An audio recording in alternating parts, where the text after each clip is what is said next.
10 दिन एकाग्रचित होकर के जपा नहीं होगा। और कामना की पूर्ति कैसे होगी? कामना की पूर्ति बिना अनुष्ठान के हो जाएगी। बड़े बड़े महापुरुषों ने जब कभी कामना की है तो भारी अनुष्ठान करना पड़ा है। वशिष्ठ जी त्रिकालज्ञ और सृष्टि की रचना करने में समर्थ महापुरुष हैं। दशरथ जी पधारते हैं, महाराज हमारी अवस्था ढल चुकी है, हमारे पुत्र नहीं है, पुत्र की कामना है। वशिष्ठ जी ने ऐसे नहीं कहा जाओ तथास्तु तो हो जाएगा, नहीं, हम उपाय करवाते हैं लेकिन अनुष्ठान करना पड़ेगा। पुत्रेष्टि यज्ञ करवाई, श्रृंगी ऋषि वशिष्ठ बुलावा। अपने जो भाव अनुष्ठान करना था धर्मशास्त्र के अनुसार, तो उसके परम ज्ञाता श्रृंगी ऋषि थे, उनको बुलाया, पुत्रेष्टि यज्ञ करवाई, चरु प्रकट हुआ, अग्निदेव प्रकट होकर चर दिया उसको, उससे संतान। जहां कहीं भी देखो कामना की पूर्ति के लिए अनुष्ठान करना। तुम्हारा क्या अनुष्ठान है? असत आचरण, अधर्म आचरण, फल क्या मिलेगा? अशांति, दुख, चिंता, शोक। कह रहे भगवान हमारी कामना नहीं पूर्ण की, मंदिर में चले गए और बस ना वहां हम प्रभु के भाव से गए हैं कि मेरे प्रीतम, मेरे सर्वलोक महेश्वर। ये भाव भक्त के हृदय में होता है, केवल एक ऐसे स्वार्थ बुद्धि से। वो सुनेंगे, तुमने सुना है भगवान की बात, वो अंदर से कह रहे हैं गलत कार्य कर रहे हो, सुना तुमने? गीता जी में कह रहे हैं ऐसे चलो ऐसे चलो, सुना तुमने? वो कह रहे हैं तुम्हारा मानव देह धर्म से चलने के लिए, तुम्हें भगवत प्राप्ति के लिए मैंने दिया, भजन के लिए, तुमने सुना? अब तुम्हारी सुनेंगे भगवान। तिनकर काल रूप में भ्राता, बिल्कुल समझ नहीं आती।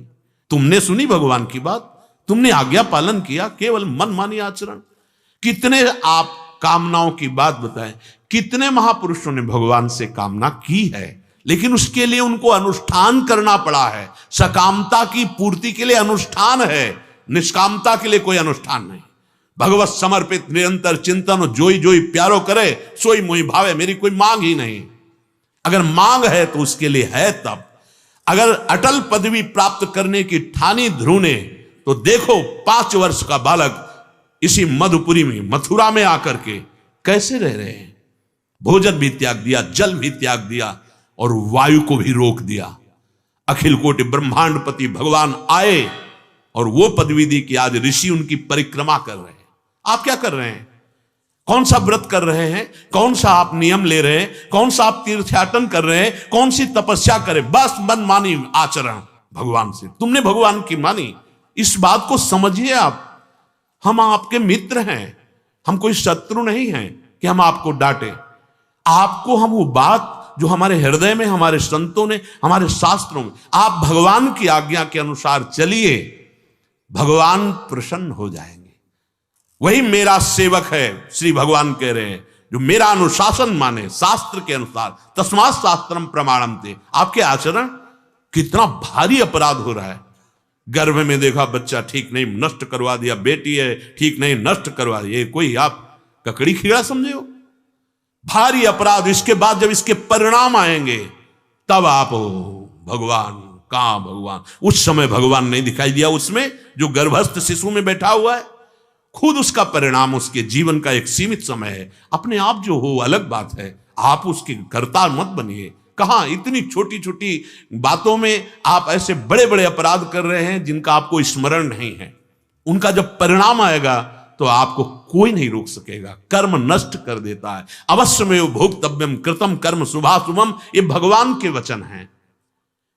कोई भी अगर अनुष्ठान आपको सकामता पूर्ण करें, उसका अनुष्ठान शास्त्रों में लिखा है, उसके अनुसार कीजिए और परिणाम देखिए आता है कि नहीं आता। पत्नी प्राप्त करनी सर्वांग सुंदरी और अनुकूल, तो 10,000 वर्ष तक तप परायण रहकर मंत्र जप करते रहे। भगवान प्रकट हुए, मांगा मुझे पत्नी चाहिए, तो देहूति जैसी पत्नी मिली। आदि सम्राट महाराज मनु की पुत्री, जिनके गर्भ से भगवान कपिल देव के रूप में प्रकट हुए। शास्त्र प्रमाणित अनुष्ठान कीजिए, आपकी कामना की पूर्ति होगी। अनुष्ठान से तो मतलब नहीं है।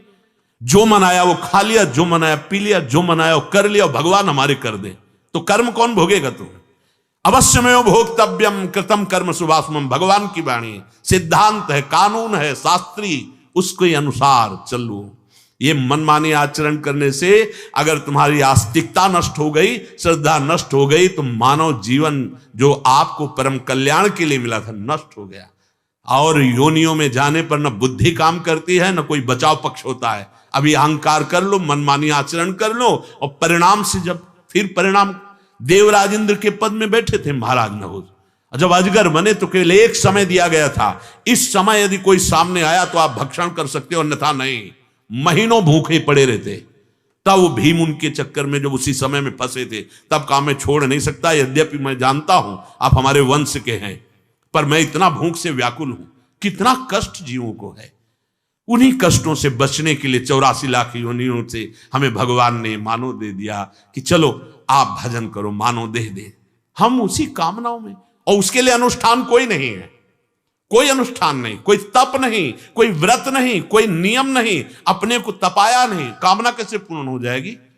मांगने से मिल जाएगा? ऐसे प्रभु को अपना माना है, प्रभु की बात मानी है, बस केवल बावरापन लिए माया का और भगवान पर आरोप, इससे तुम्हारी हानि हो जाएगी।